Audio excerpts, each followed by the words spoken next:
Il-forum kellu t-tema l-Ewropa fejn sejrin u fih il-kelliema qasmu l-opinjonijiet differenti dwar ir-raġunijiet wara l-kriżi ekonomika li għaddejja minnha l-Ewropa bħalissa.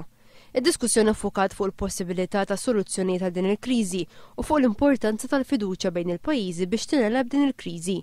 Iddiskutew ukoll ir-responsabilità li għandhom il-banek f'din il-kriżi u l-mod kif kienu affettwati n-nies. Dalgħodu tkellimna fuq il-kriżi taż-żona euro u qegħdin veru hija allarmanti għal raġuni mhux għax qed jgħidu l-gazzetti jew kulħadd qed jitkellem fuqha, imma veru allarmanti fis-sens illi il-banek Ewropej qegħdin jixxottaw mill-likwidità u anke l-investituri barranin qegħdin jaħarbu mill-żona euro u jpoġġu l-flus tagħhom b'nadi oħra. Qed isir seminar biex wieħed jirrifletti u jaġixxi jekk jista' jkun jew x'naħsbu li għandu jsir fuq il-futur tal-Ewropa. L-Ewropa għaddejja minn kriżi kemm ekonomika kemm politika, kriżi li qed taffettwa l-pajjiżi kollha u wieħed irid jindirizza x'inhuma l-problemi.